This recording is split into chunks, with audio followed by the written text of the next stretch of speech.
होता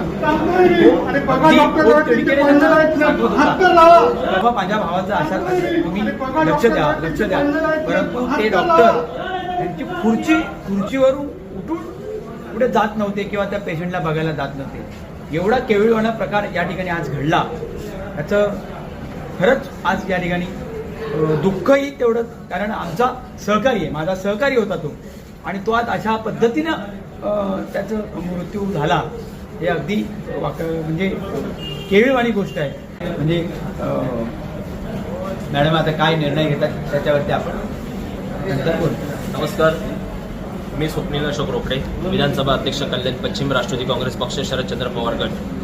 आज या ठिकाणी शिवाजी हॉस्पिटल या ठिकाणी आम्ही आलो असता आमच्या एका पेशंटला आम्ही बघायला आलो होतो, पण त्याच वेळेला बघितलं की बाजूला परिस्थिती जी चालली होती, जे मृत व्यक्ती झालेले आहेत त्यांचे भाऊ तिथे वेळोवेळी विनंती करत होते डॉक्टरांना, त्याच प्रकारे तिथल्या बसलेल्या संबंधित नर्सला, वॉर्ड बॉयला, परंतु तिथल्या डॉक्टरने त्यांच्या हलगर्जीपणामुळे त्यांच्याकडे न लक्ष देता त्या माणसाकडे ज्या वेळेला शेवटची वेळ आली, जेव्हा त्याला जास्त पेन व्हायला लागलं, तर त्यावेळेला त्याच्यावरती मशीनचा उपयोग केला आणि आम्हाला दाखवण्यात आलं की तो माणूस तिथे मृत व्यक्ती झाला आहे. याचा जेव्हा आम्ही त्या डॉक्टरांना जाब विचारला, त्या डॉक्टरांनी इथून पळ काढला.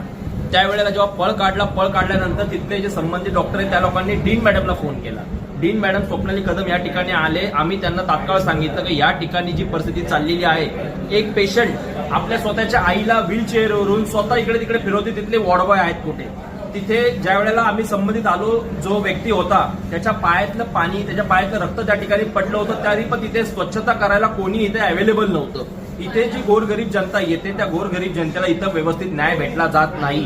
त्यावेळेला आम्ही या डीन मॅडम ज्या आहेत यांना सांगितलं की तुम्ही याच्यावर तात्काळ चौकशी करा व त्यांच्यावर जे संबंधित डॉक्टर होते त्याच प्रकारे तिथले जे नर्स होते त्यांची नावं आम्हाला कळावीत आणि त्यांच्यावरती योग्य ती कारवाई झाली पाहिजे, त्यांना सस्पेंड झालं पाहिजे अशी आम्ही डीन मॅडमकडे मागणी केली. त्यावेळेला त्या मॅडमने आम्हाला नक्की शाश्वती दिली की आम्ही त्या लोकांवरती कारवाई करू.